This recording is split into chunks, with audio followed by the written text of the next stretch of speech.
Julie Ward was a British tourist whose tragic death in Kenya in 1988 resulted in significant media attention both in Kenya and internationally. This case was complex and one with a very long list of suspects and various investigations and trials over the years. It was really hard to tell who among the many suspects had caused her death, as they all raised significant suspicion. This included a very prominent name that came up again and again during the investigations of this case. Join me as we explore the story of Julie Ward. Welcome back to the Crime Gist. My name is Damisa. Julie Ann Ward was born on 20th April 1960 in Suffolk, England. She was the firstborn to John and Janet Ward. She was raised in Suffolk with her younger brothers Tim and Bob. From a young age, Julie exhibited a passion for nature and wildlife. She often explored the countryside, admiring the beauty around her, which led her to eventually developing a keen interest in photography. After completing her education, she worked as a publishing assistant, but her heart longed for adventures beyond the confines of her desk. She wanted to explore the world. She had a bucket list, and Africa topped her list. In 1988, at the age of 28, Julie took a year off work to travel around Africa. She joined an overland trip organized by Hobo Trans-Africa Expeditions. The group, which comprised of 26 people, had planned a 6-month Trans-African journey. They would visit Morocco, Algeria, Mali, Burkina Faso, Cameroon, DRC, and finally Kenya. The trip began on 7th February 1988. Throughout her travels, Julie maintained close contact with her family, sending letters and rolls of film back home. Her journey was marked with excitement and discovery until she reached Kenya in June 1988. Julie quickly fell in love with the country and decided to extend her stay beyond the planned itinerary. She stayed with an elderly couple known as the Dixons in Lang'ata, Nairobi. This couple was renting out a part of their large piece of land to travelers to camp on. Here, Julie continued to explore the rich wildlife and culture in Kenya. Later that year, she planned a trip to the Masai Mara Game Reserve. She invited Dr. Glenn Burns, an Australian marine biologist she had met during her travels, to join her on this trip to the Mara. She had bought a second-hand jeep that they would use to explore the Mara and hopefully catch the annual wildebeest migration. On 2nd September 1988, the two set off on this trip to the Mara in Julie's Jeep, registration number KTS 597. They ended up at Sand River Camp in the Mara, where they pitched their tents and spent the first night.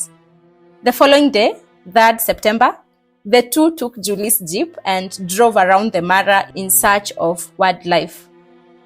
As usual, Julie had her camera with her with the view of taking as many photos as she could. Their plan was to spend the day exploring and spotting animals before heading back to Nairobi the next day, that is 4th September.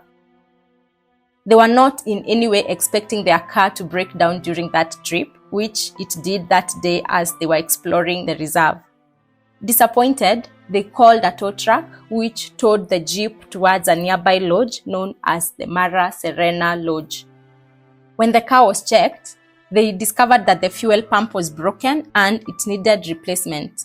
In short, the jeep could not be fixed that day as there was no way of finding a new fuel pump in that vast wilderness. They had no other option than to spend that second night at the Mara Serena Lodge. The next day, the 4th of September, Julie stayed behind at the Mara Serena Lodge while her friend Glenn flew back to Nairobi.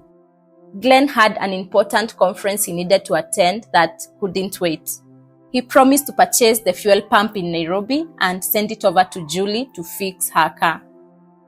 The next day, 5th September, just as he had promised, he sent the fuel pump to her. That day, Julie had some help fixing the car, and finally, it was up and running again. And since this job was finished quite late, she decided that she would drive back to Nairobi the next day, that is the 6th of September.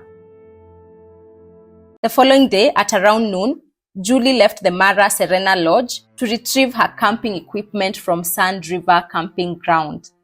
This was the place where she and Glenn had pitched their tents on the first night. There, she began dismantling the tents with the help of a game warder known as Gerald Karori. At around 2:30 p.m., when she was done loading all her things into the jeep, she approached the clerk at this camping ground known as David Choko and paid for the storage. Julie then got into her jeep and drove through the Mara towards the gate, presumably heading towards Nairobi. And this would be the last confirmed sighting of her alive. She had booked a ticket back to England for the 10th of September. She planned to stay in Nairobi for 3 days with the Dixons, the same couple that had hosted her. When Julie did not return to Nairobi as expected, the Dixons got very worried and started looking for her. On the 10th of September, Julie was not on the plane to England. Upon confirming this, the Dixons called her father with this information. They also made an official missing persons report.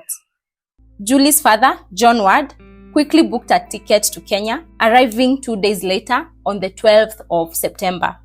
His instincts told him that something was terribly wrong when he was told that Julie had disappeared in the Mara.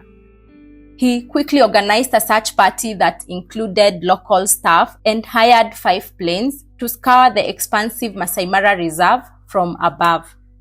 Eventually, on the 13th of September, Julie's abandoned jeep was discovered in a muddy gully near the Sand River camping grounds. The car had veered off the road towards a nearby stream. Also, the letters SOS were written in mud on the roof of the car, indicating a desperate plea for help.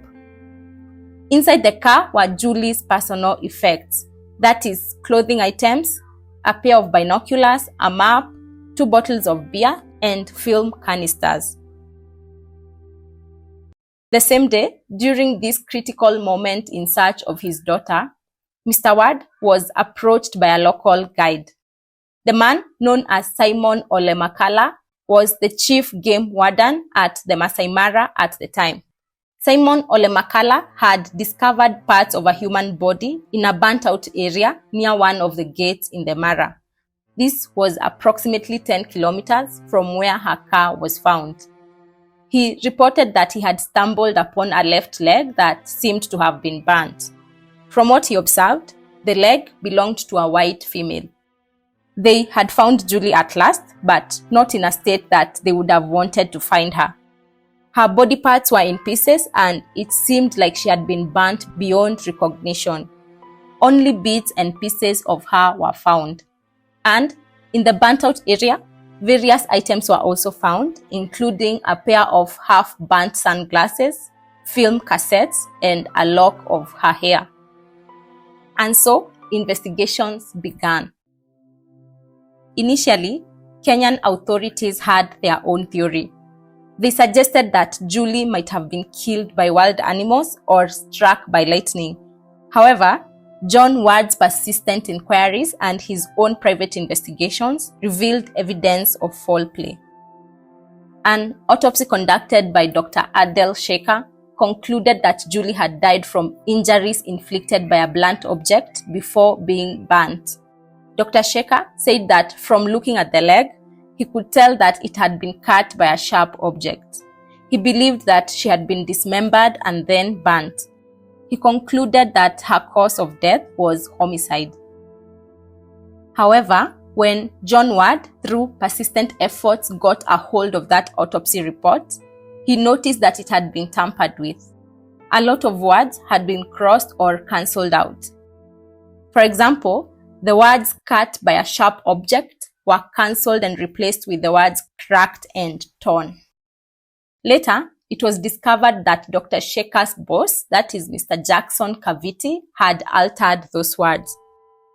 Julie's remains were taken to England, where a British pathologist conducted a follow-up autopsy. And just like Dr. Shekhar, this pathologist determined that Julie had been dismembered and burnt. This finding contradicted claims by the Kenyan officials that she had been killed by wild animals.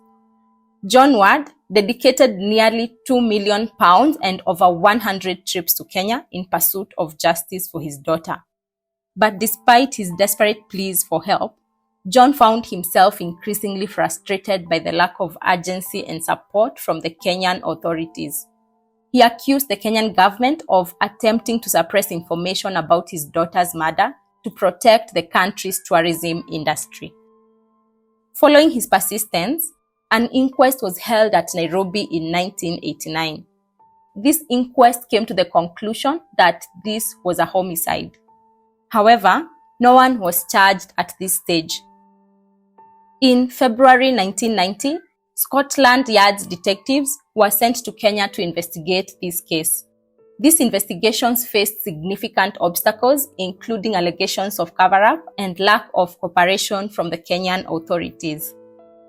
However, they eventually led to the charging of several individuals who were suspected of being involved in Julie's death. In January 1992, two game rangers, that is Jonah Magiroy and Peter Kipin, were charged in a court of law with the suspicion of having killed Julie. Their involvement stemmed from a theory proposed by investigators that they had encountered Julie near the Sand River camp. It's alleged that they abducted her, held her captive, essayed her, and ultimately killed her. The trial began amid significant media attention and public interest, but ultimately, the two rangers were acquitted due to insufficient evidence. In 1999, a subsequent investigation shone the spotlight on a different suspect, that is Simon Ole Makala. This was the game warder who had discovered parts of Julie's body. Following a 2-year investigation that scrutinized various aspects of this case, the investigators had a reason to believe that he was a likely suspect. Firstly, Makala served as the chief game warden at the Masai Mara at the time of Julie's death. This was a position that placed him at the very center of the case due to his responsibility for safety and security within the park. Secondly, investigators argued that it didn't seem like a coincidence the way he came across her remains. By looking at his movements that day, they found that Makala seemed to have known exactly where to find her body, as he had gone directly from her car to where her body was found. A witness had also come forward to say that they had seen Makala driving Julie's jeep on the day that she disappeared. After a lengthy investigation, Simon Ole Makala was arrested in July 1998, nearly 10 years after Julie Ward's death. The trial began on September 14, 1998, but after 1 year of trial, Simon Ole Makala was acquitted of all charges due to lack of sufficient evidence. Other suspects who were arrested and charged were the clerk at the Sand River camping grounds, David Choko, and the constable, Gerald Karori, who helped Julie dismantle the tents on the day she was leaving the Mara. After all, they had been the last known people to see Julie Ward. However, these two were also acquitted for lack of evidence after many months of trial. But then, as the years went on, a prominent name started to come up in connection to this case. That name was Jonathan Moi, the son of the then president of Kenya. Jonathan Moi was mentioned several times during this investigation. Julie's father, John Ward, reported that a witness had come forward claiming that Jonathan Moi was indeed present in the area where Julie's body was found at the time of her death. This witness reportedly expressed visible fear when sharing this information with John Ward, indicating the potential danger associated with speaking out against a member of the Moi family. This witness claimed that Jonathan and his men had kidnapped Julie, essayed her, killed her, and then used Simon Ole Makala, the chief game warden at the Mara, to dispose her body and car. John Ward suggested that there were efforts to suppress evidence and manipulate the investigation, which could have involved Jonathan Moi and other officials seeking to protect their interests. Jonathan responded to the allegations regarding his involvement in Julie Ward's death by firmly denying any responsibility. He maintained that he was not present in the Masai Mara Game Reserve at the time of her murder. In a police statement, he expressed shock at the accusations, stating, "I am totally shocked to hear this. I had no relationship with the said lady and I didn't even know her. I never did such a thing." But Jonathan's name continued to surface in discussions about potential suspects. John Ward was convinced that he did it. He consistently accused Jonathan Moi of being involved in his daughter's murder, asserting that he believed Jonathan was responsible for both her SA and murder. As late as 2018, John Ward campaigned for DNA testing related to Jonathan to confirm his suspicions. This DNA was never availed. In the end, this case ultimately failed to bring anyone to justice for Julie's murder. Following the deaths of Jonathan Moi in 2019 and his father Daniel Arap Moi in 2020, new witnesses began to emerge who were previously reluctant to speak due to fear of reprisal. Then followed calls for renewed investigations into Julie's murder. UK police officers have since been collaborating with Kenyan authorities to explore new leads and evidence. Sadly, after decades of fighting for justice for his daughter, John Ward passed away in June 2023, aged 89. His efforts have helped keep Julie's story alive. His sons Bob and Tim vowed to continue their father's legacy of pursuing justice for Julie. Julie Ann Ward was a life lost too soon. Her legacy lives on through various initiatives aimed at wildlife conservation and education. In 1999, 10 years after her death, Born Free Foundation established the Julie Ward Rescue and Education Center at Shamwari Private Game Reserve in South Africa. This sanctuary provides refuge for big cats rescued from captivity. This is a cause that resonated deeply with Julie's love for wildlife. The failure to secure convictions in this case more than 3 decades later has left Julie Ward's murder a significant unsolved case in Kenya. As new evidence continues to emerge and as technologies evolve that may provide fresh insights, the hope remains alive that one day justice will be finally served for Julie Ward. That brings us to the end of our story today. As usual, please do not forget to subscribe, to like, and to share this episode with other true crime junkies like yourself. I'll see you right here on the next one.